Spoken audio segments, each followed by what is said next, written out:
So after getting the tickets, me and Erica went home, and we both got home around like 9 a.m. ish. And immediately I just knocked out. Like, I was gone. I didn't even realize I fell asleep because I was so tired. And I actually set my alarm for like 1 or like 2 o'clock p.m. to make sure I had enough time to get ready for the show. But it turns out I overslept all my alarms, and I woke up and it was almost, oh my god. And then I managed to shower, change, eat a little bit, so I wasn't too hungry. Just bolted out of the house at 5 p.m. Granted, I live in Queens. It's still part of New York City, but I knew like weekends, MTA isn't really good, like public transportation. So I left 2 hours, enough time to get to the city. This caused so much stress. Like, my bus was about like 20 to 25 minutes late already, and I knew it wasn't gonna be good. Then when I got to the train station, my train was doing track repairs, so then I have to take the shuttle bus to the next train station. The shuttle bus itself got stuck in traffic, and by the time I got on my train, reduced schedule, so every 12 minutes. Just like, really now? And then by this time, getting on the train to go into the city, it was like 6 something, a little bit past 6. And then Erica called me. She was like, oh, she's already in the city, and around 30 Rock, the building, and she's like, oh, where should I wait for you? And then I told her wherever it's convenient, and she was gonna find the exact entrance that we have to go for the line, right? And then she texted me. She was like, oh, oops, she already checked in by accident, because then she found the gift shop where we were supposed to meet. And then by that time, it was like 6:15. I was like so worked up because my train still wasn't moving. I was so nervous, and then my whole body was shaking. I was having a mini panic attack. I was scared myself. And then I was looking at Uber at the same time. I'm just like, how much Uber is gonna cost? How long is it gonna take? Can it get me there on time at like 7 o'clock? Can I get there? And then Uber turned out to be like $40 to $50. I'm just like, oh my god. I actually would have taken an Uber by that point, but then the train doors closed on me right at that instant, so then that wasn't an option anymore. And then I checked up like my transfer trains, and then other trains were having really ridiculous repairs or something, because the E train was running on the F line, the F line was running on the E line, N train was running on reduced schedule as well, like every 12 minutes. Just like, why is nothing working out for me? I just want to see BTS. And then by that time, I was having a mental breakdown, but I still need to get my 2:30 Rock. I'll get there with my dying breath. Like, I need to see our boys. By a miracle, I managed to get to the city by like 6:50-ish when I got off the F train. It was at like some 5th Avenue stop, and then I bolted out of the train like I was running for my life. Oh my god, like my lungs were burning. I was panting. People around me they were looking at me weirdly and with nervous looks too. Some came up to me when I was waiting at the crosswalk, about to cross, waiting for the light to switch, and then they were like, oh, are you okay? I'm just like, yes, I just need to see BTS. So I managed to get to the gift shop and check in exactly at 7 p.m.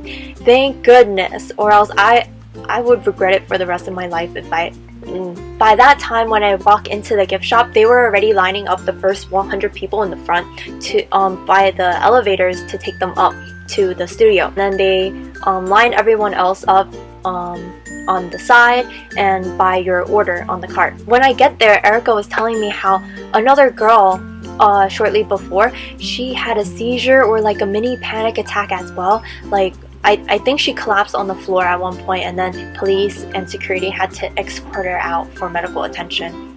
Shortly after, they moved the 100 to 200 people, which is me and Erica, to the front next to the elevator, and then we are lined up. I wouldn't say groups of 10 because it looked a lot less, but we were on the side all waiting to get up, and at this point everyone in our section, we were so happy. Everyone was grinning because we thought that we made it. Like we're getting ready to go upstairs, like we're going to see our boys, like we made the cut, like we got this, we have a chance. They started letting up a few people in the first 2 lines to go upstairs, maybe around like 10ish people, and then it was so close to our row, me and Erica's row, and then we're smiling, we're like, yes, oh, we're gonna see our boys. I think a couple minutes later, like 3 or 4 girls were let back down and then to line up in the front again, and then everyone was like, what just happened? Like, wait, why? Like, nani? Why are they let back down? And then everyone got silent, like the whole gift shop. Like, it was a tense atmosphere. People were getting nervous, to say the very least. Nothing really happened. Everyone just kind of stood there and waited. And it was almost 8. I can remember looking at my phone, it was almost 8. And then this buff dude, he came down. He looked like a bouncer for something, but he came down, he slammed the door to the elevator or the stairway, the side place that led to the studio upstairs. He came down, he slammed the door, and then he was like, oh, everyone, we're at full capacity, that's it. Everyone go home. No more. Like what? Everyone was just like shook. Like we all stood there looking at each other like, what is that really just it? And then security started shooing everyone out of the gift shop, and then people started pouring into the hallway.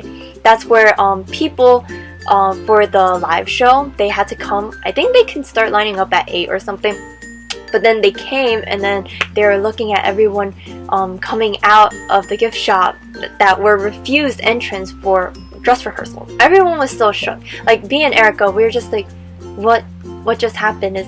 Is that it? Like they're just gonna say no more, go home? Like, granted, I know they want to make space in the gift shop for the live show standby line ticket holders, but still, like, it's just the cold hard truth. They were just saying no more, and then what else are we supposed to do? I don't know. Still, like, today, like the whole experience, I still don't know what happened, to be honest. Like, it still hasn't dawned on me that I camped for 14 hours on the streets of New York City in the pouring rain for SNL that I didn't even make it into. And all throughout this whole experience, I didn't even get a glimpse at the boys. Like, really? Was it a good experience? I don't know, but it was a memorable one, to say the least. Will I do this again? Now that's a maybe. Maybe depending on the weather, maybe depending on the guest, maybe for BTS again if they do SNL, but what are the chances of that happening again? I don't know. But really, like, let's just have this as a PSA to all armies out there. Let's spread the word, okay guys? So let's make this a rule that we won't line up like a week in advance for any live show taping or any concert GA tickets, because like a week in advance is a bit much. Like, people have things to do, they have responsibilities, they can't just drop everything, take off, ignore things just to line up for BTS. Like, it's not fair for everyone else.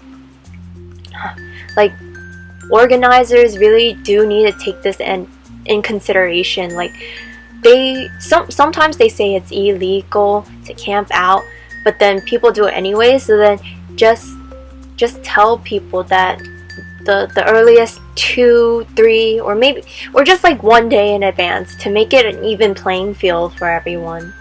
That was my experience camping out for SNL to see BTS. Sadly, I did not get in, but maybe you'll have better luck. See you next time.